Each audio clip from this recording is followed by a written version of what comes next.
લખતર પસાર થતી railway track પરથી મળી આવ્યો 62 વર્ષીય આધેડનો મૃતદેહ. ડુમાણા ગામના આધેડ બોક્સ 9 માલગાડીમાં સામે પડતું મૂકતા ઘટના સ્થળે થયું મોત. લખતર વાણા એલસી 28 ફાટકથી 50 મીટર દૂર બજરંગપુરા તરફ ડુમાણા ગામના ક્ષત્રિય સમાજના આડેડ અગમ્ય કારણોસર રેલવે ટ્રેક પર પડતું મૂકતા નીપજી મોત. ડુમાણા ગામના આધેડ રિટાયર એસઆરપી જમાદાર હોવાનું ખુલવા પામ્યું. ડુમાણા ગામના આધેડ ક્ષત્રિય સમાજના આધેડ અગમ્ય કારણોસર વણા ફાટક એલસી 28 પાસે સુસાઇડ કરતા તેનો મૃતદેહ માલગાડીના ગાળ દ્વારા બજરંગપુરા સ્ટેશન ખાતે સોંપવામાં આવ્યો.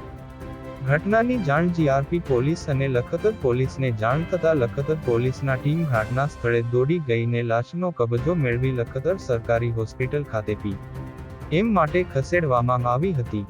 લખતર તાલુકામાં અકસ્માતોના બનાવ અને લાશો મળવાના બનાવોમાં નોંધપાત્ર વધારો જોવા મળી રહ્યો છે. ત્યારે આજરોજ રાત્રિના સવારે 11:05 અમદાવાદથી સુરેન્દ્રનગર તરફ જતી બોક્સ 9 માલગાડીમાં લખતર વાણા રોડ પર આવેલ રેલવે ફાટક 28 એલસી પર ડુમાણા ગામના ફુલુભા રઘુભા ઝાલા ઉંમર વર્ષ આશરે 62 વર્ષ જે હોય અગમ્ય કારણોસર ટ્રેન સામે પડતું મૂકી આપઘાત કર્યો અથવા ટ્રેનની ઝડપે આવી ગયા હોય જેથી તેઓનું ઘટના સ્થળે મોત નીપજ્યું હતું.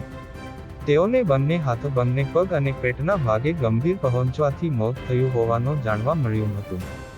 જે મૃતક એસઆરપીના રિટાયર્ડ જમાદાર અને ધાંગધ્રા તાલુકાના ડુમાણા ગામના હોવાનું ખુલવા પામ્યું હતું. આ અકસ્માતને જાણ રેલવે ફાટક દ્વારા સુરેન્દ્રનગર રેલવે સ્ટેશનના અધિકારીને જાણ થતાં રેલવે સ્ટેશનના અધિકારી લખતર પોલીસ સ્ટેશન જાણ કરવામાં આવી હતી અને લખતર પોલીસ સ્ટેશનના હેડ કોન્સ્ટેબલ દિલીપભાઈ અજાણા, કોન્સ્ટેબલ રાજુભાઈ, કોન્સ્ટેબલ કમલેશભાઈ વાઘેલા, હેડ કોન્સ્ટેબલ અશોકસિંહ ઝાલા તેમજ જીઆરડીના જવાનો ઘટના સ્થળે દોડી આવ્યા હતા અને તેમના મૃતદેહનો કબજો લઈ લખતર સરકારી હોસ્પિટલ ખાતે ખસેડવામાં આવ્યા હતા. તેમજ આ તમામ ઘટનાની તપાસ લખતર કોન્સ્ટેબલ મહાવીરસિંહ પઢારિયા દ્વારા ચલાવી લેવામાં આવી રહી છે.